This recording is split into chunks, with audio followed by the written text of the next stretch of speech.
A tsunami of about 3 meters high is expected to hit the western coast of Japan after a 7.6 magnitude earthquake struck the coastline.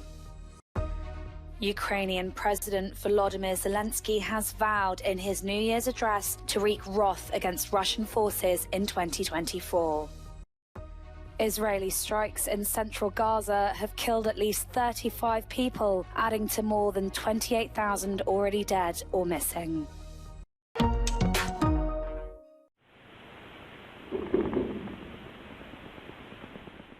A tsunami of about 3 meters high is expected to hit Niigata and other prefectures of the western coast of Japan after a 7.6 magnitude earthquake struck the western coastline. According to Japan's public broadcaster, smaller tsunami waves were already confirmed to have reached the coastline. The government has ordered an evacuation of the area. The area includes a nuclear plant. Tokyo Electric Power Company, the operator, said it was checking for problems, but there were no immediate reports of any irregularities. Japan is an extremely quake-prone nation. In March 2011, a major quake and tsunami devastated a large part of the country. The tsunami also instigated a major nuclear accident at a power station along the coast.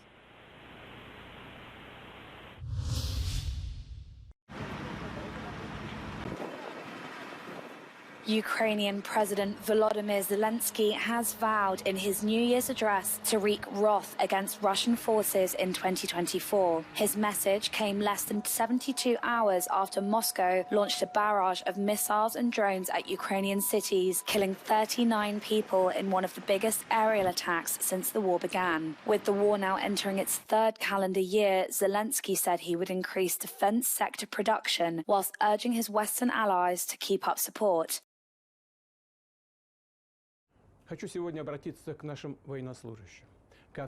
In Moscow, Russian President Vladimir Putin adopted an equally defiant tone, praising Russia's army in his pre-recorded New Year's address to the nation. He put Ukraine front and center of his address, emphasizing that Russia would never retreat and no force could divide Russians. Meanwhile, relatives and supporters of soldiers imprisoned by Russia following their surrender at the Azovstal steelworks in Mariupol are demanding their release.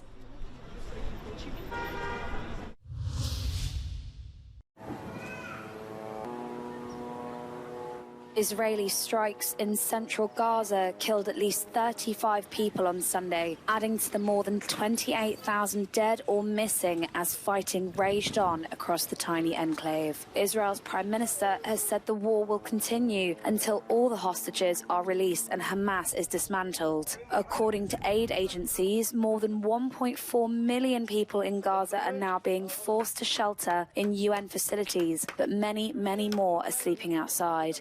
Continuous bombardment and intense ground warfare by Israel are making it challenging to carry out humanitarian aid, with the quantity of aid supplies falling far short of the current needs. The Palestinian Red Cross urged on social media to keep in mind that over 2 million individuals in Gaza are finding it a challenge to contemplate the coming year as they grapple with the daily struggle to survive. Meanwhile, skyscrapers in Tel Aviv have been lit up in yellow to show support and call for the release of hostages held captive by Hamas militants in the Gaza Strip for more than 80 days.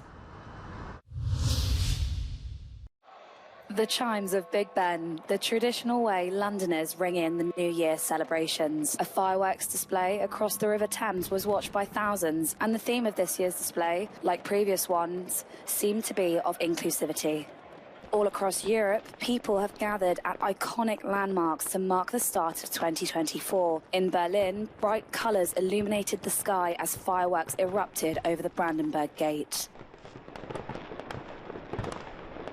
Most major capital cities on the continent treated viewers to eye-watering and ear-bursting spectacles. From Rome to Paris, Brussels to Amsterdam, colourful explosives were set off in a spirit of optimism, despite conflicts in the Middle East and Ukraine having dominated much of 2023. As European capitals took up the celebration baton from the Southern Hemisphere, the Americas prepared to put on their shows. All eyes are looking to what the world will bring in 2024.